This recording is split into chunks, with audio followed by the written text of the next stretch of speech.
Inilunsad ng Provincial Government of Basilan ang PAVE 2.0 Kailuman na isang pinalakas na bersyon ng homegrown program against violent extremism na nakatutok sa kabuhayan bilang pangunahing sandata laban sa pagre-recruit at pagbalik sa karahasan.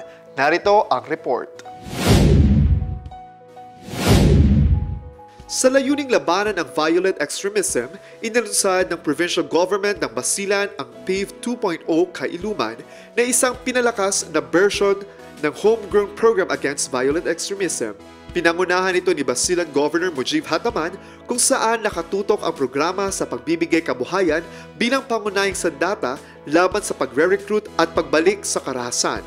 Dinaluhan ang programa ng mga opisyal ng pamahalaan, AFP, PNP, religious leaders at partners mula sa iba't ibang sektor para iisa ang direksyon ng peace and development work.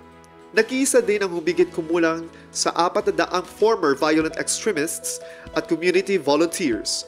Sinuportahan din ito ng Nagdilaang Foundation na naging instrumental sa tagumpay na orihinal na PAVE.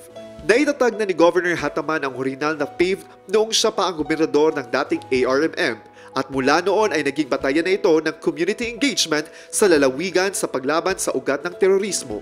Sa bagong Kailuman, ginamit ang sustainable livelihood, training at suporta para hindi na muling maingganyo ang sinuman sa extremist narratives. Idiniin din ng religious at security leaders na ang tunay na kapayapaan ay nakabase sa good governance, ligtas na pamayanan at kabuhayang sapat para sa pamilya.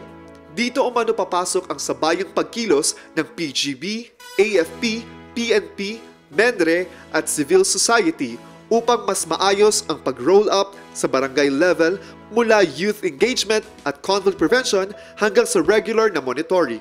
Kasabay naman ang kick-off ang panunumpa ng iba't ibang ahensya at institusyon na magtutulungan sa pagpapatupad ng programa. Samantala, nagbigay naman ang provincial government ng cash assistance para magamit ang puhunan ng mga benepisyaryo sa sisimulang kabuhayan.